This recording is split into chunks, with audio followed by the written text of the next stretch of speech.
Depression को लोग बहुत ही कॉमनली यूज़ करने लग गए हैं। कई बार ऐसा होता है, कोई काम करते वक्त बहुत चिंता होती है तो हम कहते हैं भाई बहुत डिप्रेशन चल रहा है।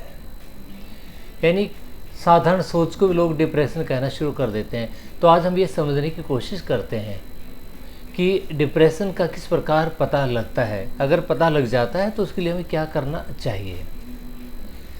डिप्रेशन एक हमारी मानसिक स्थिति है जिसमें हमें बहुत विचार आते हैं। इसको समझने के लिए मैं आपको कुछ एग्जाम्पल देता हूँ, उसके बाद आप समझ जाएंगे कि डिप्रेशन कितनी ईजिली हम समझ सकते हैं। एक एग्जाम्पल देता हूँ। एक बार एक लेडी है 30-32 साल की, वो आई अपना इलाज कराने के लिए, कहने लगी कि मुझे नींद नहीं आती है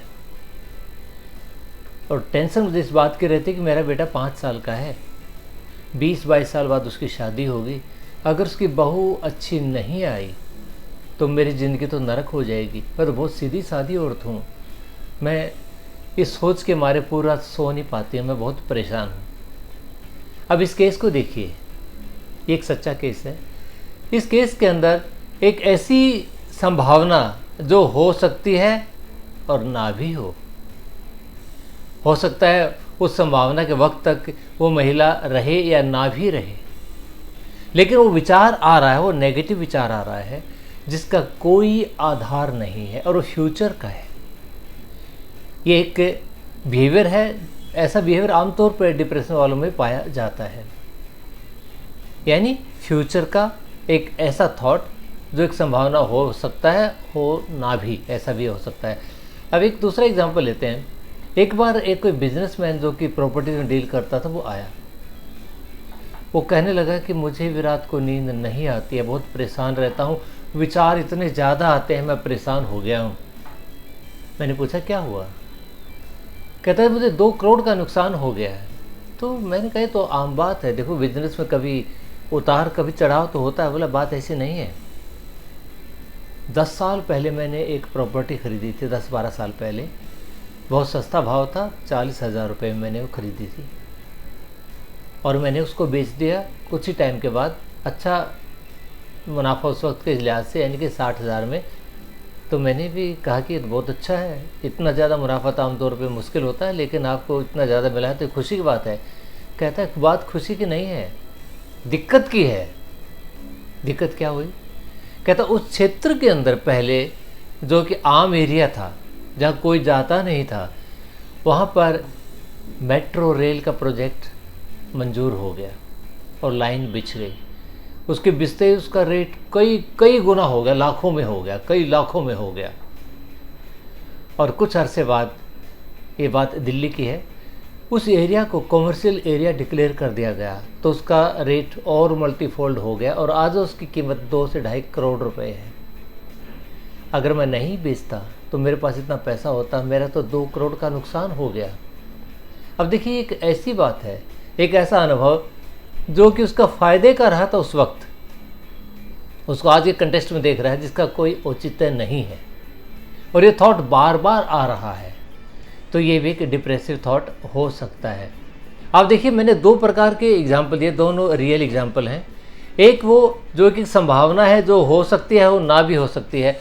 दूसरा ये एक ऐसी बात जो जा चुके हैं जिसके ऊपर कुछ नहीं हो सकता है। यानी पास्ट और फ्यूचर, अगर हमारा दिमाग पास्ट और फ्यूचर में ज़्यादा भटकता है, यानी हम वर्तमान पे ध्यान नहीं देते हैं, तो एक टेंडेंसी हो सकती है कि ये थॉट अगर हमें बार बार तंग कर रहा है तो ये डिप्रेशन की वजह से हो, ऐसा हो सकता है। लेकिन अगर ये बातें देख लें हम, तो स्वयं निर्णय ना लें, किसी एक्सपर्ट के पास जाएं। एक्सपर्ट का मतलब क्वालिफाइड जो भी लोग होते हैं, जैसे काउंसलर होता है, साइकोलॉजिस्ट होता है, साइकेट्रिस्ट होता है, अगर वो लोग डिक्लेयर करते हैं तो ही उसको मानना चाहिए। जब हम कई बार खुद डिक्लेयर करते हैं तो बड़ी गलतियां कर देते हैं। इसका भी एक एग्जांपल मैं आपको देता हूं।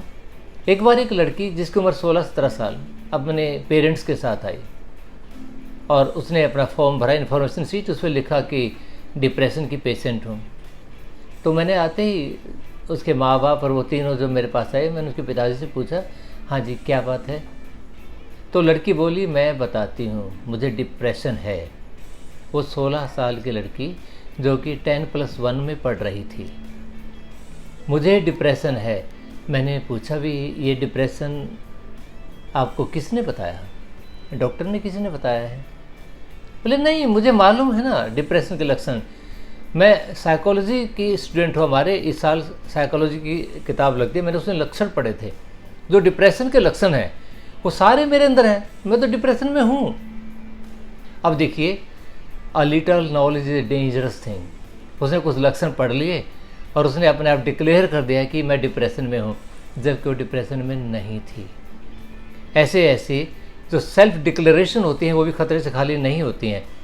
अगर इस प्रकार है विचार बार बार आ रहा है, वो आपके काम में विघन डाल रहा है और जो रुक नहीं रहा विचार, तो हो सकता है वो डिप्रेशन हो। तो उसके लिए हमें बाकायदा जांच करा लेनी चाहिए, तभी निर्णय पे जाना चाहिए। अगर मान लो डिप्रेशन हमें है या हमें लगता है, तो हम उसके लिए क्या करें, ये भी तो इम्पोर्टेंट है। जो हमारा मन होता है, हमारा मन एक नटखट बच्चे जैसा होता है जो एक पल भी रुक नहीं पाता है, कुछ ना कुछ करने को चाहिए। तो विचार आते रहते हैं मन के अंदर। अगर वो विचार नेगेटिव हो जाते हैं या ऐसे जिनका कोई फल अच्छा ना मिले बल्कि नुकसान दे, तो उनको रोकना है। उनकी जगह कुछ ऐसी चीज़ जो नुकसान ना करती हो। तो हमने अपने आप को इस ढंग से इंगेज करना है कि वो विचार ना आए। क्योंकि जब डिप्रेशन होता है, लोग बड़े कामचोर हो जाते हैं, उदास रहते हैं, सेहत पर भी असर पड़ जाता है। हमेशा रोई रोई शक्ल बनी रहती है, जैसे ऊर्जा खत्म हो गई है शरीर की।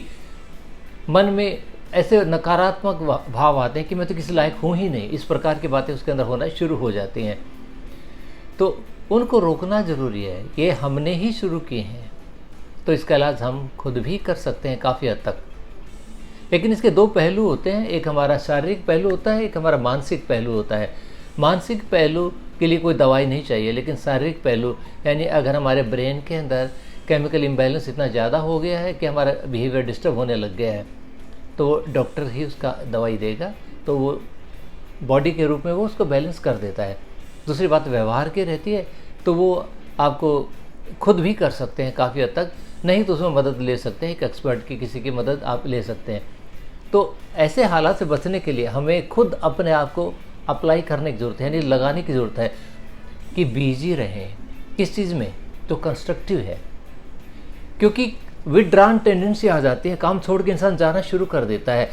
वो हमने टालना है। अपना जो काम करते हैं, काम पर जाना बंद मत करिए, ज़रूर जाइए। जो टाइमिंग है पूरा टाइम वहाँ पे लगाइए आप। और उससे रिलेटेड जो भी एक्टिविटी है काम से रिलेटेड, चाहे वो मार्केटिंग की है, स्टोरेज की है, डॉक्यूमेंटेशन की, व्हाटएवर, वो आप सारा का सारा वो भी करिए, अपनी ड्यूटी के अनुसार सारा करिए। और शरीर की एनर्जी को यूज़ करिए ना, यानी एक्सरसाइज करिए, वॉक कीजिए, हमेशा अपने आप को एक्सप्रेस कीजिए, यानी हंसिए, बोलिए, सेलिब्रेशन कीजिए, खुश रहिए। और अपने आप को कभी कभी टारगेट दें, किस समय से निश्चित हो उस समय पर ही आप उसे करें, यानी चैलेंज लेने की एक आदत अपने अंदर डाल लें। एक व्यवहार और देखने को मिलता है। एक बार एक लड़का, उम्र उसकी 28-29 साल होगी, वो डिप्रेशन में था, वो आया। तो उसको मैंने जो बातें बताई, साथ में ये बताया कि आप एक्सरसाइज कर सकते हैं। और मैंने पूछा कि आप कौन सी एक्सरसाइज करना चाहेंगे बाकी चीज़ों के अलावा, जो मैंने एक्सरसाइज के बारे में बात की। कहता है कि मैं योग कर सकता हूँ। मैंने कहा कि योग करना, और अगली बार आएंगे तो इसके ऊपर हम डिस्कस करेंगे। तो नेक्स्ट टाइम जब वो आता है, मैंने पूछा, हाँ भाई कैसा चल रहा है? हाँ जी मैं ठीक चल रहा हूँ। ओके, फिजिकल एक्सरसाइज कुछ कर? हाँ जी योग कर रहा हूँ। योग में क्या करते हो? प्राणायाम करता हूँ। कितनी देर करते हो? 2-3 मिनट करता हूँ। देखिएगा 2-3 मिनट, मैं 2-3 मिनट में क्या करते हो आप? देखो बैठता हूँ, उसके बाद मैं लंबा सांस लेता हूँ, उसको होल्ड करता हूँ और छोड़ देता हूँ। कितनी बार? एक बार कर लेता हूँ मैं। एक बार तो 2-3 मिनट में तो नहीं, तो 1 मिनट में हो जाता है। बोला नहीं, उसमें बैठने उठने में भी टाइम लगता है ना। यानी इस प्रकार की चीज़ों को वो हाईलाइट करते समझते हैं कि मैंने बहुत कुछ कर लिया। करना है तो करना है, आधा घंटा, पौना घंटा, 1 घंटा एक्सरसाइज करनी है तो करनी है, ड्यूटी करनी तो पूरी करनी है, और अगर दवा है तो साथ में वो भी लेनी है। एक्सप्रेस कीजिए। अगर थॉट ज़्यादा आते हैं तो डेली लिखिए, उनको लिख के जला दीजिए, आपको नहीं चाहिए वो। लेकिन अपने इस भेजे को खाली रखिए। इसमें विचार आते हैं तो उसको एकदम बाहर निकालिए या किसी और चीज़ में लगाइए, तो काफ़ी हद तक आप खुद भी इसको कंट्रोल कर सकते हैं। अगर आपने मेहनत करा है कंट्रोल करने के लिए, फिर भी कोई असर ऐसा लग रहा है कि नहीं हो पा रहा है, तो आप निश्चित रूप से बगैर किसी सोच के एक प्रोफेशनल असिस्टेंस लीजिए। किसी भी एक्सपर्ट साइकोलॉजिस्ट से, साइकेट्रिस्ट से, किसी गाइडेंस काउंसलर से आप हमारे से कांटेक्ट कर सकते हैं।